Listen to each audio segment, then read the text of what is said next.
Welcome back to the State Farm Analyst Desk. After the last day of the play-ins groups, we're done with the best of ones, best of fives from here on out, baby. We just saw Team Liquid advance to the group stage, and what a dominant win it was, nearly sub 20 minutes. It is probably, for a lot of fans, both in North America and worldwide, a relief to see one team meeting, if not exceeding expectations. Yeah, for sure. I think in terms of play, I assumed almost instantly the Team Liquid is going to play better. And I think I got a little bit too drunk on Ornn. You know, that you can pick champions into it. Shen, a decent matchup. And all in all, I think the trend has been ease of execution throughout the play-ins. But I think this time around, Team Liquid just bulldozed them through the sheer force of better play. I mean, Legacy didn't have their grip on that rope for too long. No, they didn't have it at all. I think the comp that TL built overall was just really good against first rotation or early rotation onto the Ornn. I think that in itself is something that a lot of teams have been shying away from, where they have not been sacrificing certain picks in order to make that Ornn not work. And I think even opting for the Galio later on in the draft, I think that in itself is also a weird decision, given the fact that it has had such a low win rate throughout the play-ins. Yeah, and a conversation I've been having with you on and off is this Graves for Broxer. He got it again, and this time, utter destruction. 7 kills, if not more, by the end of the game. I really like what INTZ did in terms of their preparation. They first picked the Orianna, they banned the Shen away, banned Twitch away, and then, of course, also banned the Graves away. I think Team Liquid experimented a little bit in that one because still Ornn wasn't picked, and they picked Thresh on 3, but I think it still showcased a little bit of potential what happens next in the Team Liquid evolution. Well, or perhaps even the world's evolution. We'll keep our eyes on what will come of Ornn and become of the counters. But this means that Team Liquid are through to the group stage. Legacy is the second seed, followed by Supermassive and Mad Lions. INTZ eliminated from Worlds, and I do start to wince as I release that sentence from my lips. Take a look, breathe it in. Team Liquid done, dusted in the group stage of the main competition. Legacy eSports will be facing off against Rainbow 7. Is that correct? Hang on a sec. We've got the knockout stage preview. R7 versus LGD, with R7 taking the side selection, and the winner will be playing Legacy. And we see none other than, who is it? Supermassive. Yeah, Supermassive will be playing Mad Lions, and that's another one. Oh, God. My God. Spicy. I'm actually, excited for that one. Very so spicy. That is really spicy. Here you go. This is a better way to visualize it. You'll see Supermassive Lions, but then the winner in the qualification round is UOL. So not only do we find the answer of the UOL storyline, have they really let it slip in the best of ones only to have it fallen away in the best of fives, we also get the potential of seeing Mad Lions fall flat against Supermassive. There's a lot to look forward to here, Yamato. Honestly, I think Unicorns of Love are looking at Mad Lions and Supermassive, and they're thinking to themselves, what the hell happened over there? I think it's going to be a great deal that I get to see these teams play in a best of 5, because both of these teams, while they have strong players in some positions, I think in terms of preparation, which has been key in play-in so far, that needs to be completely restructured and remodeled, because they need to find comfort again in some set picks, because Supermassive went 0-2 today. Best of 5s, do you believe that's an environment that would better suit the Lions? It's actually really, really tough Can't to get say. worse, right? I mean, that's probably like a 10-minute podcast. It could potentially not get worse. I think that's a good statement. I think maybe it's going to allow them to kind of experiment more in games 1 and 2 to kind of get some of the stress, the nerves out. So maybe that's going to allow them to perform better. I do overall think, though, that Supermassive may actually just be the best of 5 team, because they have shown more strategies that have worked. Even though they had a bad last day, they won 2 games before that, and my Lions. I'm just not going to repeat all the bad segments, because I've had a great year other than that. Just scroll through the memes. You'll see the Mad Lions at the season, Mad Lions at Worlds, there's cats with, Glad Lions. On. It's ridiculous. Simba's crying. It's very emotional. Regardless, of course, if you missed the games from Shanghai because you were getting your beauty sleep, I don't blame you. You can tune into the rebroadcast of today's games at 12 o'clock noon. That's Pacific time zone. Or if you want to join Latigres on the World's Cooldown in just a few short minutes. I strongly recommend that one. In fact, right here, right now. And I'm not talking about Fatboy Slim. Hello, Latigres. How are you doing? Of course, we'll take... I'm doing great, Machine.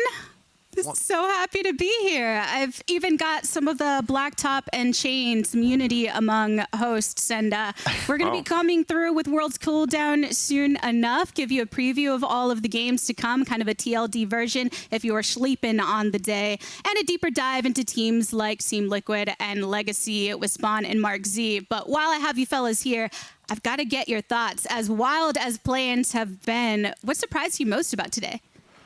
Ooh, damn. I think for me, it was staying on my chair when I span. But that was pretty impressive. I was I have to surprised. admit. It surprised me. It did. Yeah. But amazing in terms of the actual video game we're here to talk about. What have you got? I mean, Matt Lyon's not recovering, and Legacy eSports is making that run. Like that's basically it for me.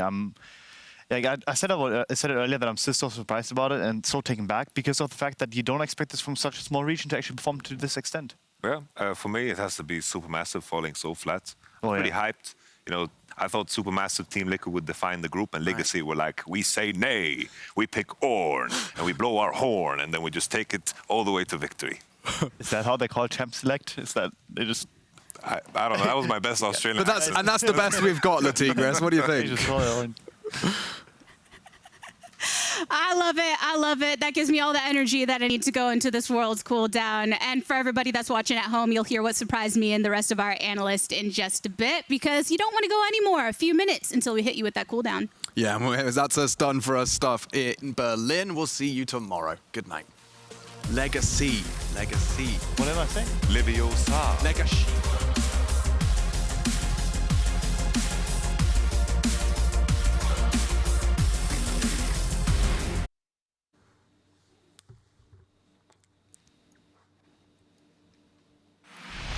Welcome to World's Cooldown presented by State Farm. I'm Latigris here to host you for the day, and after a final clashing between an LCS and OPL team, I am that much more excited to have Mark Z and Spawn joining me to run through all of the news that's fit to print on day 4. And Spawn, it has been quite an emotional day for you, hasn't it?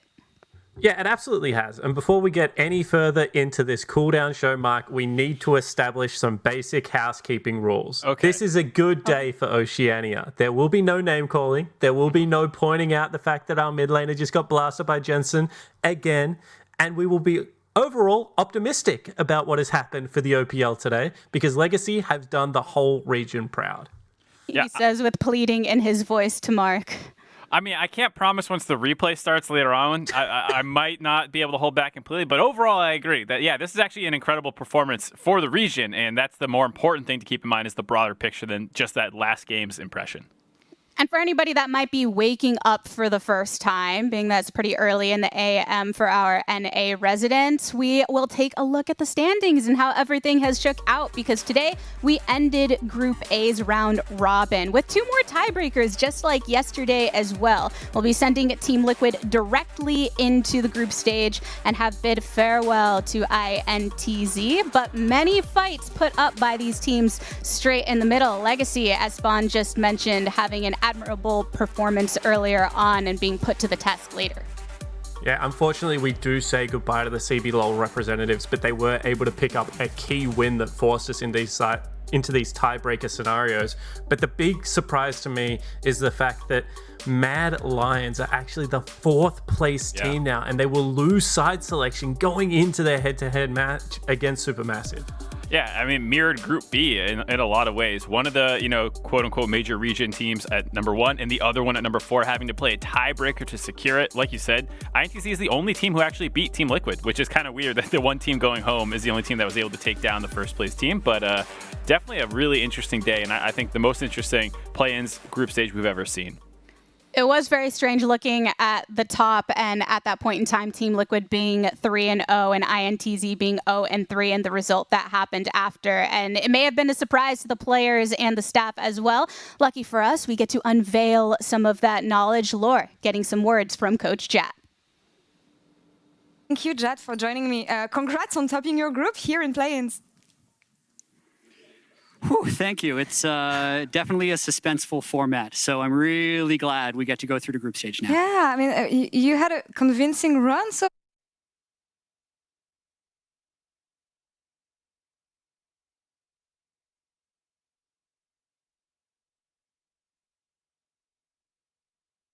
to us.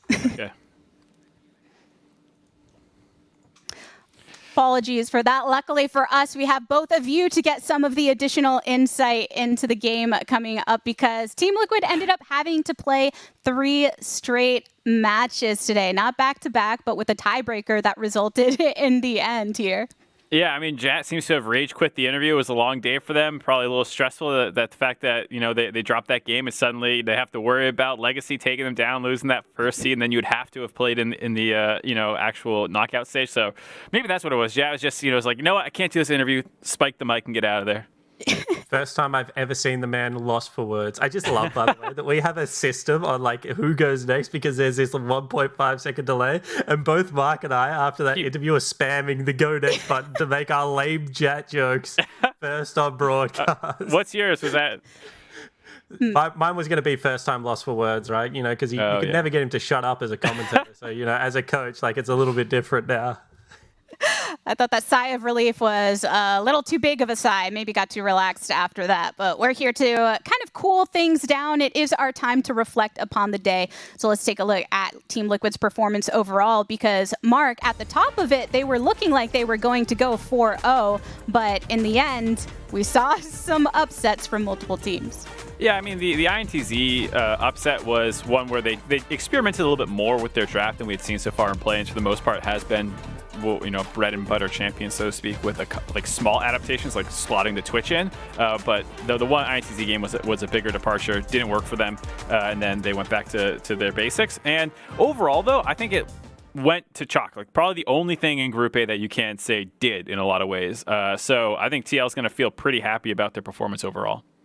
And I think that when you have a look at how TL performed, like they had really solid foundations of their play. They were setting up for objectives really well. They close cleanly when they do have the lead. Of course, we are playing a best of one format with outside selection and things like that. So you can drop a game here or there. But I think what was impressive is if you eyeball test the games, they were playing out the way that you would expect the draft to actually go, or better for Team Liquid. And we were speaking about the fact that, maybe this is the only team that we would expect to be able to, we always used to say when a team from a major region comes in from a team against a minor region, it's all about the laning phase, blasting them, quick snowballs. Well, this Worlds has not been about that at all, apart from Team Liquid games. They've looked far and away the best laners in the group, and they have been able to translate that to smooth leads.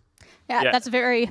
Go ahead, Mark. I was going to say, that's the thing that's interesting is, like, Team Liquid aside, I would say that this is the most upset-focused, like, play-in stage we've ever seen at Worlds, and it reminds me a lot of 2018 group stage of the main event, where teams were just losing all over the place. Korea doesn't get out of groups, or they get one team out of groups, but then they lose in quarterfinals, no teams in semis. North America makes their first one. That's how this feels in a lot of ways. It's a bit of a watershed moment, I think, for play-ins and all these minor region teams being able to find huge upsets and, put the major region 4 seeds at the 4th spot in groups, which is absolutely insane coming in. I don't think anyone would have predicted this. Yeah, and I also think that this is the first one where individual players have done a terrific job of like showcasing like their individual skills to the highest level. You think of players even like Jose Diodo, and as well as like players like Tay had like flashes of those brilliant moments where I don't think that, like, looking back in my casting history, I've never really seen a player in a big stage game like have that when you're only winning, one game maybe in your group. So I think that not only were there upsets, but there were individual players that like showed up to a further extent that I'd seen in the past and showed that maybe that gap is finally closing on the individual skill level, which I think is pretty big for these other regions. Yeah, let's dive a bit deeper into that, because if we're looking at what's happened in play-in so far, both Group A and Group B did force 2 tiebreakers each. Nobody went undefeated throughout this entire process, and we're talking about how even the play styles are different than we may have expected. We're seeing upsets against major regions. Spawn, why do you think that has resulted in this being such a competitive play-ins experience? Well, as I said, like mainly the thing that play-ins teams used to try and do is they used to come in, try and blitz, get early game objective leads, and then be able to close the game out quickly, because you had to hit these bigger regions fast and kind of put them on the back foot. But what we've actually seen this play-ins is that the individual skill gap isn't there. So you can drag them late. You can out-team fight them with better compositions. We're seeing things like Graves, Orianna, Ornn shoot up in priority. And I think this is the first time that the play-in regions teams have just said, you know what? To hell with trying to play this weird, wacky cheese-centric, early game-focused team, like if we do have some surprises, like Oriana bot or, Swain coming in, let's still play our surprises, the set Mitt from Tally, for example, but let's not go all in on that fast, aggressive, hit them once and hope it lands playstyle. Let's give ourselves a fighting chance late game, and we've seen more often than not, these teams are able to win out on the late game fights. Yeah, I think the other thing to keep in mind too is like this is a crazy year for the entire world, not just in the league scene. So I think this could have been a good moment for the minor region teams to come in and have the most level playing field that they ever had, because I feel like one thing that happens over the course of the years, the major regions get more opportunities. They have, and a lot of times, better infrastructure and these kinds of things. And this helped kind of set that down. So like what Spawn is saying is, like with the individual skill gaps, there's not lane kingdoms all over the place. They're actually going even, heading into mid game even, and then actually out team fighting. And I thought that was a really impressive thing out of them. And I'm hoping going forward, the same way after the 2018 group stage happened, it's not really recovered. It's not like Korea domination again. I'm hoping the same thing happens in the future now after this one, that the minor region teams can see this and say, yeah, we can go toe-to-toe with them playing our own styles. And what region did that in full effect today? It was the OPL. Legacy really being able to make a statement here. And Spawn, when we were talking in the green room, you were noting a lot of the community's reaction as well, and others starting to back behind these players and seeing their potential. Yeah, and this has been a huge day for Oceania in general. This is the first time that, the region that I proudly represent has been able to take down a major region in being able to take down, Mad Lions from Europe, as well as the fact that our old rivals Turkey, who have had the leg up on us for probably 4 years now, will finally able to humble them as well in a best of one. And I've seen pro players from Valorant to Counter-Strike to just completely different games all rallying behind the region. I was making the joke Twitter's going wild. We're trending in Australia. This has honestly been it's one of those surreal moments to me. I'm just so proud. This is a team that actually beat my own team to make it to Worlds, right? But I feel like the whole region has done the right thing. They've finally rallied behind the boys, and they're just giving them so much love. And coming second in a play-ins group, honestly, I can't wipe the smile off my face. I said to the guys jokingly, it's crazy that they've made the world final for OSA best of one, because that's what it felt like to me, right? This was definitely a moment where we could make a splash. Unfortunately, we fell short, but now we get to prepare for either Rainbow 7 or LGD. And I just shout out to the whole of the Legacy organization, because that was an amazing day. Yeah, we were joking as well about where does this land on Spawn's best days of his life? Children being born, saying "I love you, Dad" for the first time. Where's this on proud Papa Spawn's best life days? Unfortunately, it's second now because they didn't win that game. Birth of Jasper still first, but this is a close second. If they beat Team Liquid, then it was more important. Okay. I can confirm that was the only thing standing between it being the top for the day. Oh man! But one thing also, Spawn, you've mentioned before the fact that the region itself has underwent changes, players switching teams, going to other regions. Does it add anything to this experience, being that it feels like you're fighting through in some ways what was kind of difficult to determine how this would go for the team? Yeah, absolutely. I mean, when in 2019 we felt like we had the best Oceanic teams ever, and then 12 of the players don't come back to your region. Only 22 players played on those teams, right? A lot of them went to Golden Guardians. I'm looking at you, Raz and Anera. You really just took all the boys overseas. But King went to Cloud9 Academy with Fudge. Triple went over to FlakWest Academy. You got FBI Ryoma right now playing in the LCS, and you have Destiny going to LEC as well. Just a lot of players went everywhere.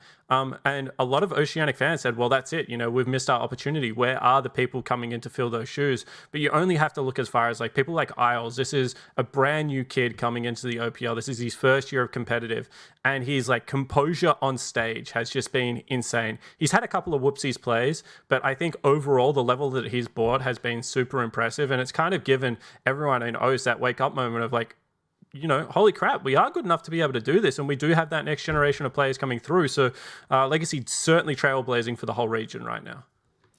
I think this has given a good opportunity for everyone to sip on those last bits of coffee. And now I want to give them that extra slap in the cheeks to wake up. And I'm going to do the same for you guys, putting you both in the hot seat for some lightning round analysis. Spawn, you've done this once before, throwing you a few questions. You got to give me that gut reaction. Not a lot of time to think about it. So you'll get to sit back for a moment. Mark, are you ready to be the first up? We'll find out. Yeah, whether you're ready or not, it's happening right now. So 3, 2, 1. First question to you. Favorite champ to watch? Oh, Wukong. Always has been, always will be, except, well, I guess it's only really this year. But, like, I was so disappointed North America was slow to pick it up. And then it's still seeing play and actually looking decent in all the games that I've seen it so far in play-ins. It's a playmaker in the top lane. It can be a carry. It can also play weak side, too. Like, I just love the champ. And it's still good in counter picks. And I'm wondering how far people are willing to blind it, because some people were blinding it today. All right. Biggest head scratcher of the day. Is this still me? Yeah, it's still you. Oh. Boom, boom, boom, boom. Oh, biggest head scratcher of the day. TL losing the INTZ. I'm convinced that was them trying to knock out Mad through a tiebreaker situation, because otherwise I'm like, what? How is this the same team that I watched later? I don't know. All right. Favorite YouTube series or movie? The Blame Game, my own show. It's a real travesty. I stopped making it like 5 years ago. Best play from today? Ooh, best play from today. Go, go, go, go, go, go, go. No thinking. Go. You got to give it to me. I'll just say like a Jensen play. I don't know. Jensen play. Best drafting team? Best drafting team? Mm-hmm. These are like hard ones where like I want to like review. This is not like, hey, what's your favorite sandwich? I don't know. I'll just go Team Liquid again. Minus that, like even their experimental draft wasn't that bad. They're standard. I know it might not be the sexiest drafts, but they're good. NA bias. NA bias, yes, obviously. It's not just because they were the most recent team to play, and you're asking me these questions, and I'm just saying the forefront of my mind. That's why it's a gut reaction, Mark, and this is the best gut reaction. What is 3,275 times 1,221? Give me 1 second. Say that again. 3,275 times 1,221. Quick maths. 300. We always like to ask. No, wait. 3,343,775. I don't actually know the answer, so I don't. How could you guys not be ready? Huh? Production team? What are we doing here? I wasn't expecting you to give a real answer to begin with, so props to you for that. I mean, I definitely did not open up another tab and then search that in Google. Taking advantage of not being side by side here, Mark. That's a cheat. Spawn, are you going to be true and honest in your gut reactions, or are you going to try and pull some ish on me like Mark here? The funny thing was I was like, the first time I played this game, I was like, wow, I was so terrible at that. Then Raz did it, and it was just butter smooth, like all things that Raz does. But I'm so glad I'm now here with my good friend Mark Zed, because I surely cannot be that hesitant in the answers that I give. It could be that I wasn't paying attention when someone explained the segment to me, or it was not properly explained, because I did not know lightning round meant I just went 10 times in a row. Lightning. Yeah. Now I know. It was grease lightning for you. You slid down a little bit towards the end. Spawn, are you going to be as clean as Raz then? So it feels like you put Mark at the bottom bar and Raz right there at the top. Are you somewhere in the middle, or are you looking to jump above that and above your son's birth, as we are now putting everything into context? No, I'm happy to be the Mark Raz sandwich. I'm the meat between those two well-breaded men. That's what I'm saying. Sandwich talk, yo. All right, I got him for you, Spawn. Here we go. Huh? Most impressive game performance? Legacy versus Mad. Favorite book? Magician by Raymond E. Feist. Least favorite champion to watch? Oof. Vel'Koz. Right, champion power you'd want in real life? Akali. All right. Is this the most competitive play-in stage? Yes. Cool. Why Akali? What are your plans?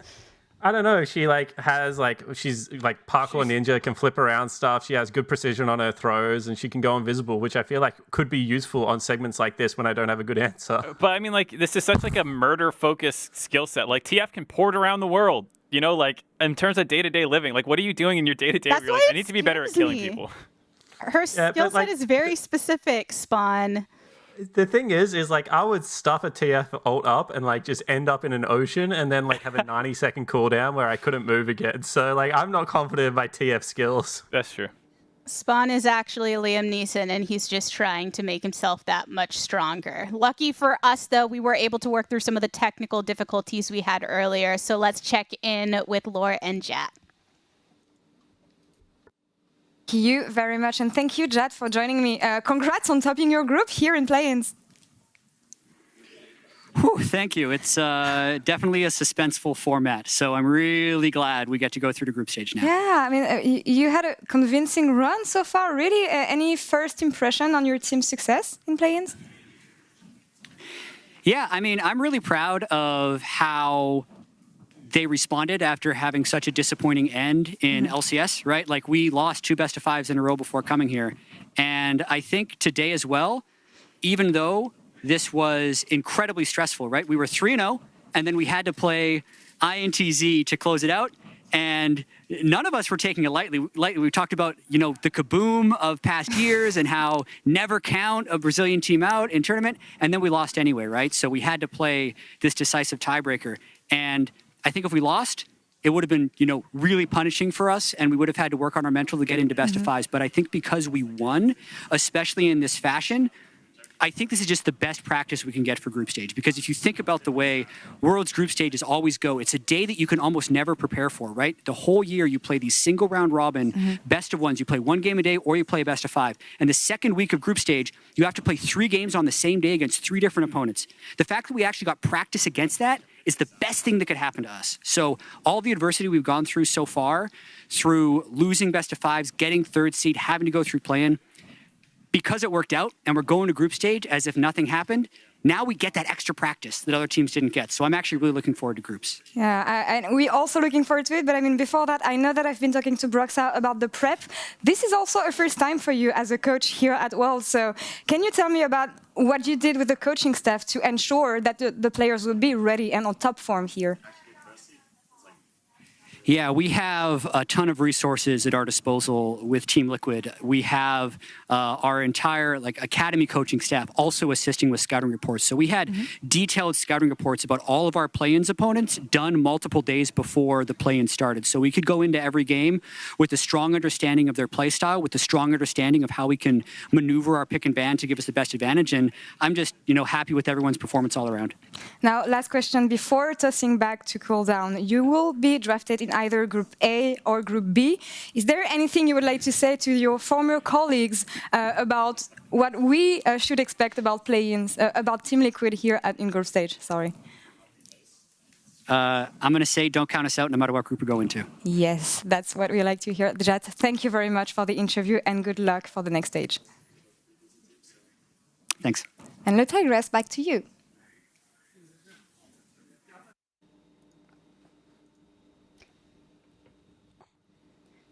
Thank you, Laura. Great to hear that perspective from Jat, particularly the fact that the team did so much prep on the play-in teams, considering how little knowledge a lot of times that people have of them with the lack of experience. Spawn, is that one of the things that you have to overcome most when going into play-ins?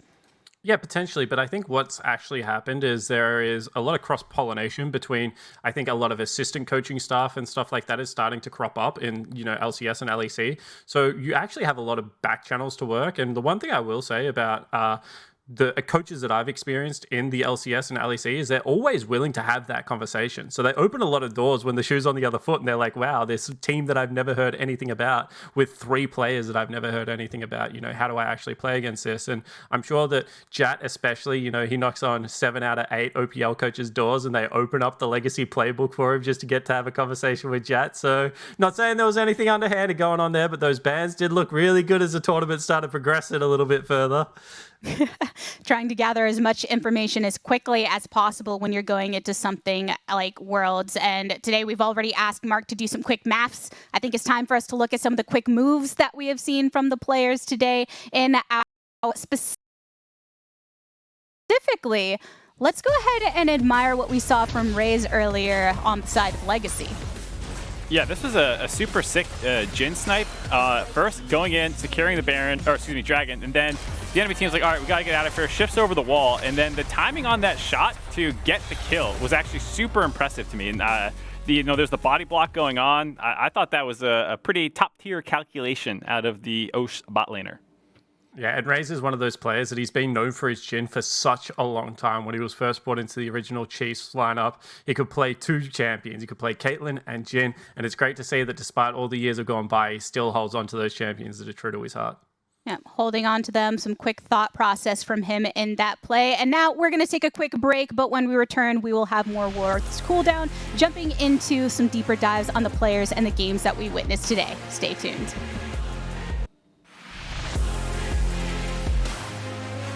Welcome back to Worlds Cooldown, presented by State Farm. For anybody that missed today's festivities, do not worry, we've got you covered. If you haven't quite woken up yet, we will be recapping every single game, starting with all of those leading up to tiebreakers. We'll put 60 seconds on the clock, and our analysts will break it all down for you in Was Sleeping Didn't Watch. Mark, you ready for game number 1? We've got Supermassive versus Team Liquid. All right, so this was the first game of the day. This was a pretty big one because both were 2-0 heading into this. And Team Liquid had a pretty good game, all things considered. They got their submarine Twitch comp, which is something that hasn't been seen for quite a while, but was super potent back in the day. In Armand, when I was talking about some of these Wukongs who were popping off, I'm talking about Armand. He was kind of the 1v9 carry who was keeping this game close for Supermassive. It definitely was not a total like Team Liquid stomp or anything like that. But they were able to get enough of these kind of picks in the mid lane, just keep opening up on the more immobile members of the Supermassive lineup, and they were able to run away with the game after that. Every single time I see Team Liquid play, I just continue to be impressed by Jensen and Core JJ. These two players look to be on the exact same page. From what I've heard from behind the scenes, they're both really vocal about how they like to play the game, and they seem to have complete alignment at the moment. Jensen in the interview was shocked that he was the first player that had won on the Silas, and when you have a look at how he played the champion, you understand exactly why, because he popped off and carried. All right, it's going to set it better. Game number 2, we've got Mad Lions versus Legacy. Spawn, that was major victory for you. Yeah, it certainly was. And in Pick Ban, you had one team that took their champions all out of order and out of whack. And then Legacy just all selected their own champions. And you thought, you know what? What an organized, well-coordinated, put-together unit. And that's exactly what they took onto Summoner's Rift. Despite Telly getting destroyed on wave number 1, the rest of the fight looked pretty good for Legacy. They started pretty rough, as I mentioned, but then Raze started to get going, the perfect player from Oceania. Topoon soon joined in as well, and Tally's flanking potential on this Galio, it looked almost perfection. And this is where a lot of people were starting to get really worried about Mad Lions. This was not a great start to the day for them. And it was a little back and forth, but they ended up having a lot of good engages. Like you said, Tally was kind of the huge carry for them, I think, in a lot of the team fights, finding these good flanks and opportunities onto the back line. And that was the most impressive thing. And I think Mad Lions still has a lot of work to do to figure out exactly what they want to do heading into this best of 5 stage, because it doesn't seem like much is working for them. What was supposed to be a really strong, mid-jungle 2v2 situation isn't quite there, and Arome still has some work to figure out. And this wasn't the first upset of the day. We had game number 3, INTZ taking down Team Liquid. And this game was just 2 early kills for INTZ that was able to start everything on the snowball. You can see Shinny running into the jungle there. However, in typical Team Liquid fashion, they were certainly able to battle their way back into this game. Once again, incredibly impressed with how Jensen is playing League of Legends at the moment. Once again, the synergy between him and Core JJ, as displayed in this clip, just seems to be reaching new heights towards this play-in stage. However, all good things must come to an end. Yeah. And in much the same way that we were talking about earlier, the Renekton didn't really work out, Mark, and maybe a little bit of a wonky draft considering what TL's strengths are. Yeah, this is a bit of an experimentation. The Lilia has also been performing quite poorly at Worlds so far, and I think this shows some of the concerns people might have about Team Liquid come group stage. How are they going to adapt with the new picks and stuff? Because when they're on their champs, they look incredible. When they're off them, these upsets can happen. So definitely a bit of a sketch situation, and it forced a lot of the tiebreakers that happened today, INTZ making this all happen.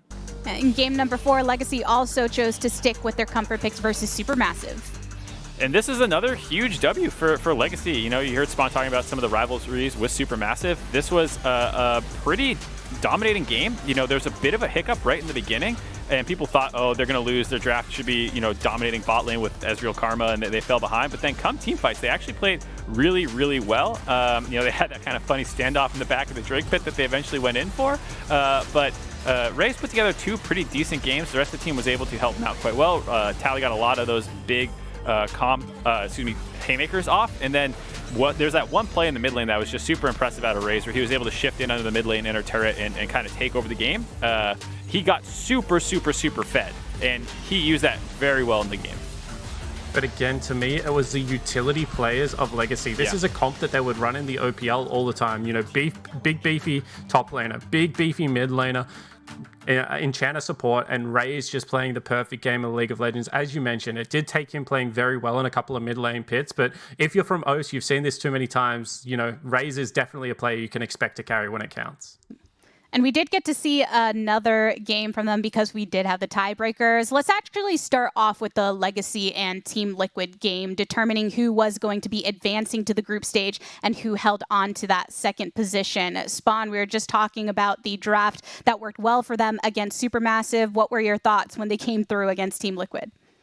Yeah, this game was just a disaster because, I do think that this is a very Legacy composition. When you have a look at it, it's Ornn, Kindred, Galio, and Jhin. And these are champions that they played before, but I was surprised by the Rakan. Whilst it does do okay into the Braum lane, it's certainly not something that Isles is known for. And I think that at the same time, you also have to look at what Team Liquid was able to get for themselves. And this is probably the perfect Team Liquid comp. It's up there. I mean, I would personally like a little bit more playmaking on Core JJ, but otherwise it's quite strong for them. And I think after the first time that they played, and Tally kind of got put down quite hard by Jensen. I think Jensen wanted an even skillier matchup, which is why I went for the Syndra. And Tally was like, all right, I'll go more utility for my team. But it allowed Brox to just run around and take over the game. That was a lot of the games that Brox looks best at. The lanes are kind of going in his favor, and he can kind of just show up for them. And this is an INTZ replay. All right. This is the other replay. Actually, this is from the tiebreaker for Mad Lions, which we'll get to in a little bit. Yeah, we will. But yeah, this was still just one of those games where it felt like it was over at 10 minutes. So we're not messing much on the replays.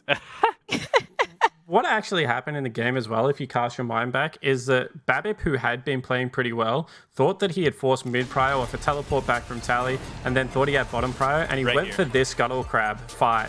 And it was just a disaster because teleport came across for Shen while there's a huge wave at the Ornn's turret, so they can't get in here in time and make it a legitimate 5v5. This was a 4v5 where Tally already didn't have summoner spells. Brox have picked up 2 more kills. This is actually a 3-0 Grave marching into lane and just 2v1ing the bottom lane, able to pick himself up a kill. And that is going to be a familiar sight if you are a Legacy fan, because Brox has just walked between turrets and killed Legacy members 3 times in this game. And as a Broxer fan, it's really nice to see him return to form. The thing I do love about the Oceanic region, however, is we believe in fighting our way out of situations like this. We never just go down without throwing a couple of punches back. They tried their best, but ultimately Team Liquid just looked a class above in this game. Yeah, I always respect Raze somehow always ending up on Jhin in the middle of 4 enemy team. Living the 4th bullet kill, speed up runaway dream. Didn't quite work out. That's the dream gold graph for basically every coach in the world. Just this straight up and to the right situation. And a lot of that came down to, like you said, naturally winning lane phases. You talk about the Ornn getting pushed under his turret. He was already down 20 CS. Impact was able to get a big CS lead, TP down to that play, take another early recall off, and still be up 20, 30 CS. It eventually got caught back up a little bit as they made plays around the map, but huge laning leads, and then Brox was able to run between all the lanes and pick up a lot of kills.